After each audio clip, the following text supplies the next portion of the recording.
वंदे मातरम साथियों,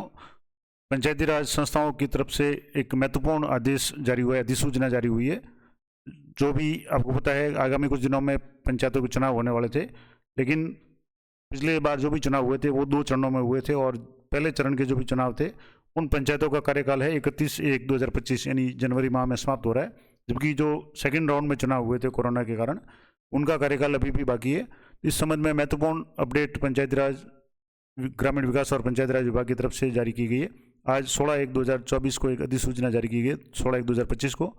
जिसमें पंचायती राज अधिनियम 1994 की धारा 95 के तहत प्रदत्त शक्तियों का प्रयोग करते हुए राज्य सरकार द्वारा राज्य की ऐसी ग्राम पंचायतें जिनका कार्यकाल 31 जनवरी 2025 को समाप्त हो रहा है, जिनका 5 साल का कार्यकाल पूरा हो रहा है, उनके चुनाव अपरिहार्य कारणों से संपन्न नहीं हो पा रहे हैं। नियम ये है कि 5 साल के बाद में चुनाव करवाने होते हैं, लेकिन पिछले जो भी चुनाव थे वो 2 चरणों में हुए थे। इस कारण से ये थोड़ी समस्या आ रही है और सीमांकन वगैरह का भी काम चल रहा है। तो इस कारण से ऐसी समस्त ग्राम पंचायतों में संबंधित ग्राम पंचायत के निवर्तमान सरपंच को प्रशासक नियुक्त करने और ग्राम पंचायतों के कार्यकाल के सुचारू संचालन की दृष्टि से प्रशासक की सहायतार्थ प्रत्येक ऐसी ग्राम पंचायत के लिए प्रशासकीय समिति का गठन किए जाने का निर्णय किया गया है। यानी जो भी वर्तमान अभी जो सरपंच है वही प्रशासक नियुक्त किए गए और उनकी सहायता के लिए एक कमेटी बनेगी और जो प्रशासकीय समिति बनेगी, इस प्रशासकीय समिति में ग्राम पंचायत का कार्यकाल समाप्त होने से पूर्व के वे व्यक्ति जो संबंधित ग्राम पंचायत के उप सरपंच और वार्ड पंच रहे हैं सदस्य बनाए जाएंगे। यानी जो भी पंचायत के अभी वर्तमान में सरपंच और उप सरपंच वार्ड पंच है वही इसके सदस्य रहेंगे। कुल मिलाकर के जो भी व्यवस्था है या जो भी चल रहा है वही चलेगा और प्रशासक द्वारा उक्त अधिनियम और संबद्ध नियमों में वर्णित समस्त शक्तियों और कर्तव्यों का प्रयोग और पालन प्रशासकीय समितियों की बैठक में परामर्श उपरांत किया जाएगा। पंचायती राज राजस्थान पंचायती राज अधिनियम 94 और राजस्थान पंचायती राज अधिनियम 96 के तहत पंचायतों के खातों यानी बैंक अकाउंट्स जो भी है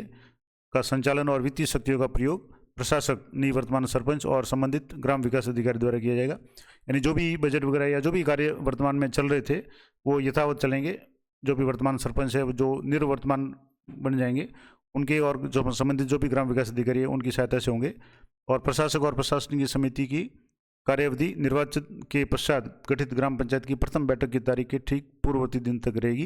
यानी ये जो एक्सटेंशन किया गया या जो प्रशासक नियुक्त किए गए, ये जब भी चुनाव होंगे और चुनाव का रिजल्ट आने के बाद जब नई पंचायत की प्रथम बैठक होगी तब तक ये यथावत रहेंगे, यानी ये प्रशासक बने रहेंगे।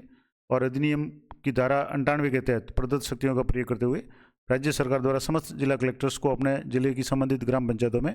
उनका कार्यकाल समाप्त होने की तिथि से, यानी जब भी जैसे कार्य पूरा होगा 31 जनवरी को,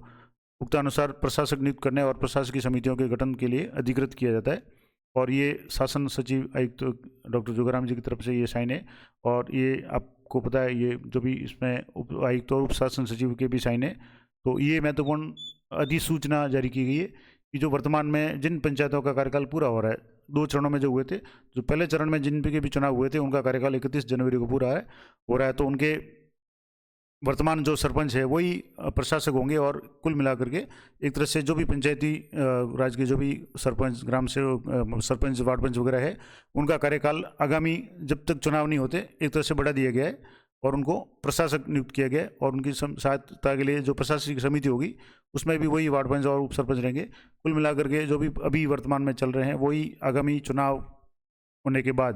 पहली मीटिंग तक यथावत रहेंगे। तो ये थी महत्वपूर्ण अधिसूचना। इसी तरह के लेटेस्ट अपडेट के लिए चैनल पर बने रहें। मिलते हैं नेक्स्ट वीडियो में, तब तक जय हिंद, जय भारत।